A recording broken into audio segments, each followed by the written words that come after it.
Selamat pagi penonton semuanya. Selamat datang di YouTube channel Cleft and Craniofacial Center Rumah Sakit Cipto Mangunkusumo, Jakarta.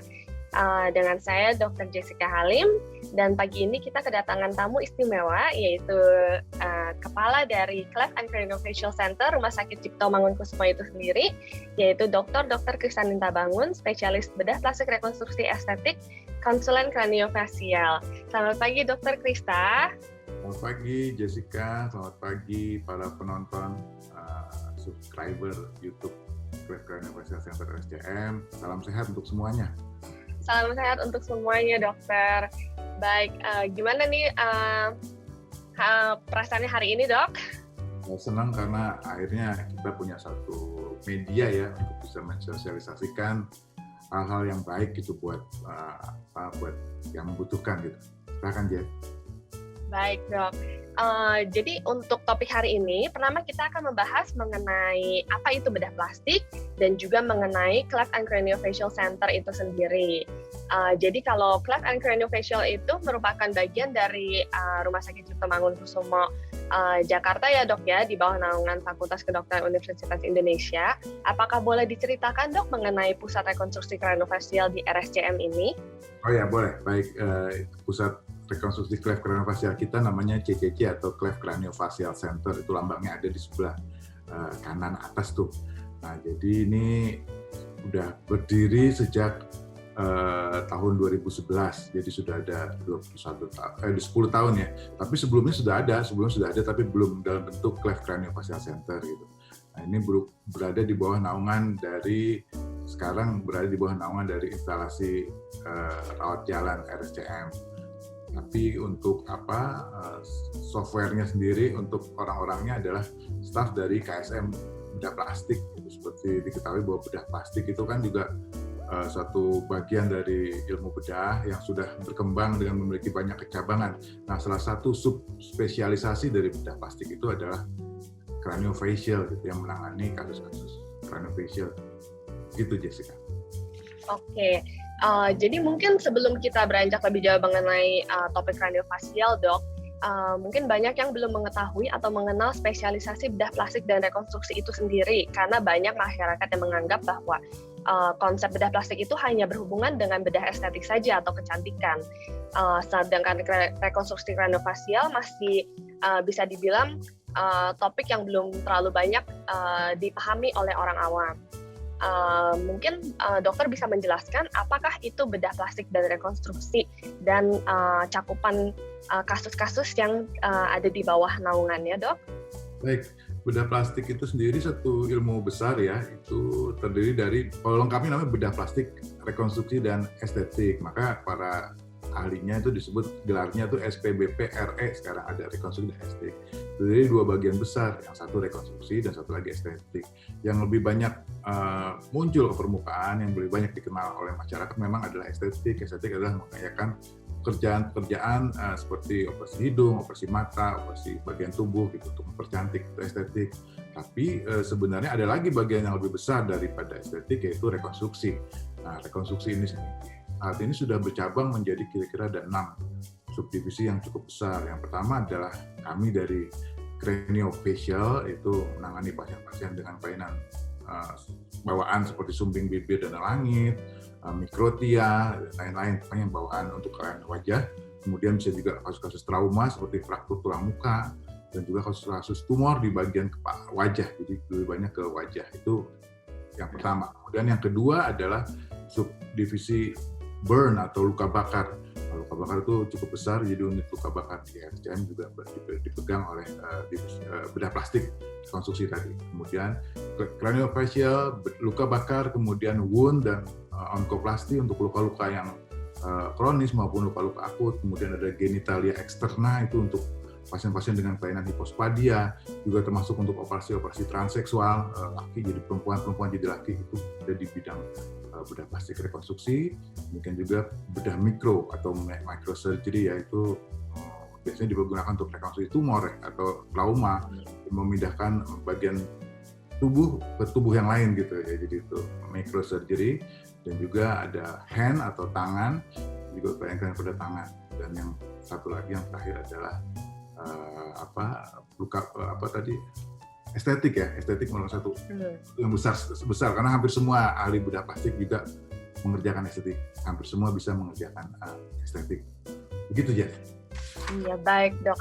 Memang semua kerja spesialis bedah plastik harus mengutamakan estetik di atas walaupun sedang melakukan rekonstruksi ya dok ya, supaya hasilnya maksimal secara estetik maupun secara fungsional ya dok. Ya betul. Jadi dari ujung kepala sampai ujung kaki sebenarnya, ujung jempol kaki itu ditangani oleh bedah plastik. Cukup luas cakupannya. Jadi iya, cukup luas. Jadi memang perlu diketahui orang awam bahwa bedah plastik rekonstruksi estetik tidak hanya untuk mengutamakan operasi kecantikan ya dok ya.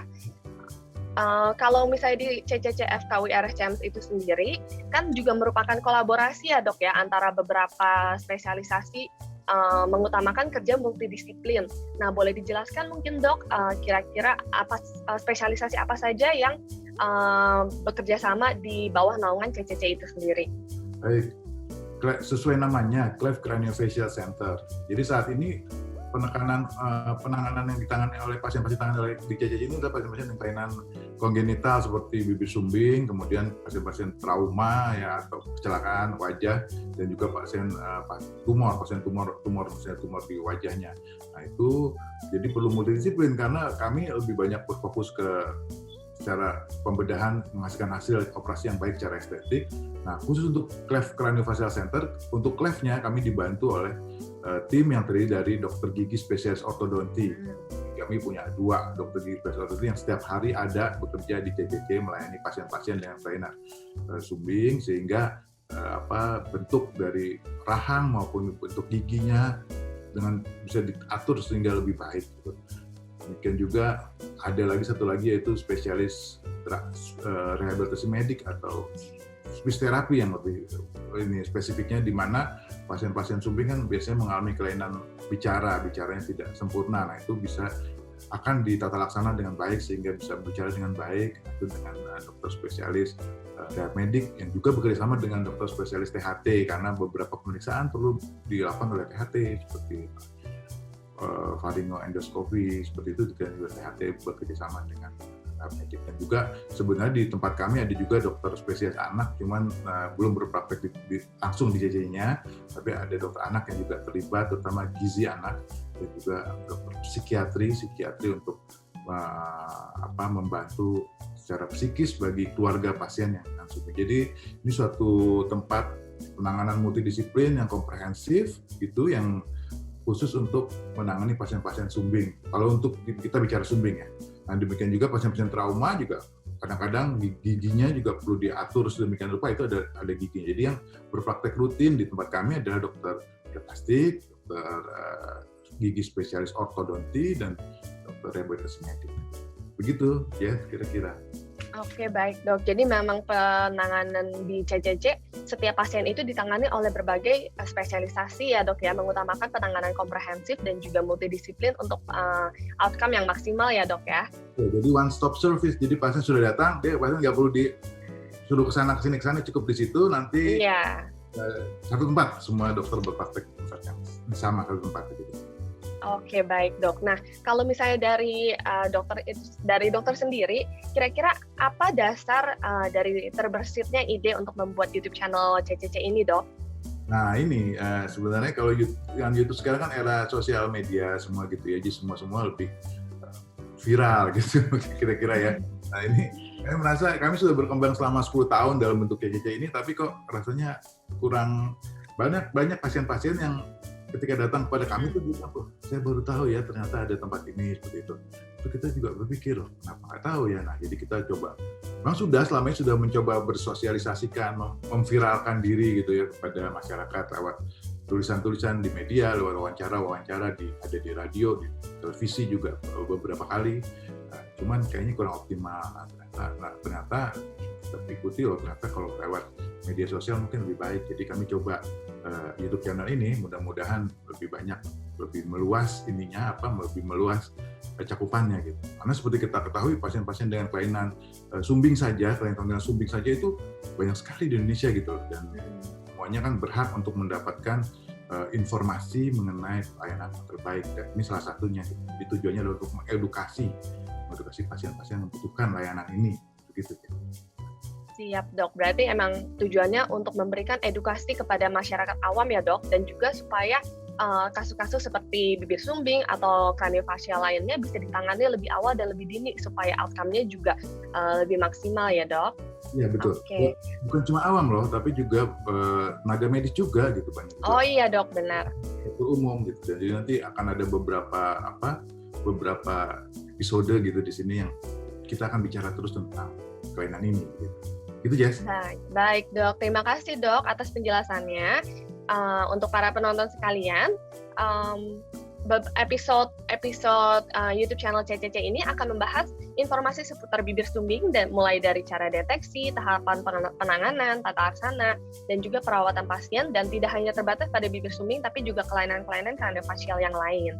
Tentunya topik-topik yang akan dibahas juga akan dibawakan oleh spesialisasi terkait, tidak hanya dari spesialis bedah plastik, namun juga dari spesialisasi lain yang berhubungan dengan topiknya dan juga merupakan expert di bidangnya.